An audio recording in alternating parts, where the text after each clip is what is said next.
I like to do a quick introduction and explanation about good sentence writing and how students check their sentences. Now that we're moving toward the end of the school year, students are able to apply their sound knowledge and they're writing sentences, and we're continuing to expand sentences with adjectives and details. So I'm going to just show you a basic sentence and how we would check it. So I will use the sentence, I see the bat.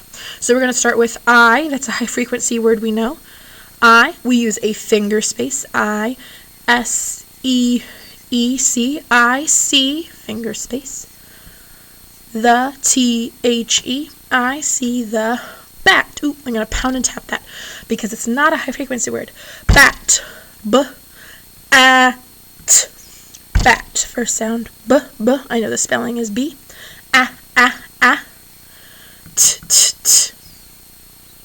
All right, so say a student has written a sentence like this. Once they have their sentence, they're going to want to check to make sure it has everything necessary to be a good sentence. So for that, we use something called cups. Each of these letters stands for something specific that students are asked to check. C stands for capitalization. So we always know that the start of a sentence is a capital letter. So in this case, I is the capital letter. But we also check for any special names. So maybe a student's name, a special park name, anything like that. So we check for both the beginning of the sentence as well as any special names throughout the sentence. So yes, we are good on capitalization. U is for understanding. Can the sentence easily be read? So for this, we're looking for letters that are formed that can be readable, as well as spaces between words, so that we can easily tell what the words are. Yes, understanding. P is for punctuation.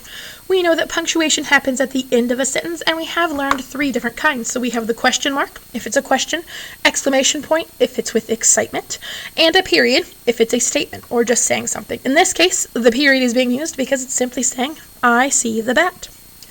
And last one, S is for spelling. So we're going to go back through and look. Are our high frequency words spelled correctly? Have we sound spelled out the other words?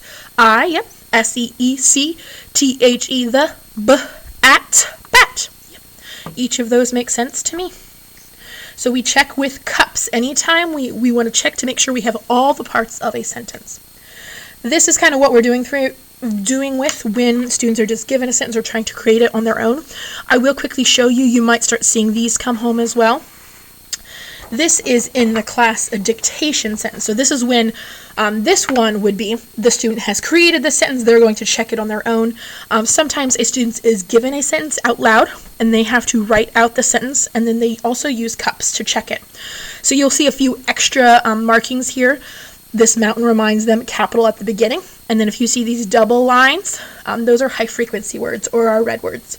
So again, this will come home on the back of a dictation page, so you might be able to see your students using that knowledge where they were provided the sentence, give Val the pug.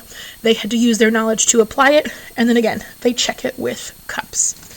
So again, that's kind of the general process and reminder of how students can check their sentence work now that we are really starting to apply our sound knowledge and our knowledge of high frequency words to writing.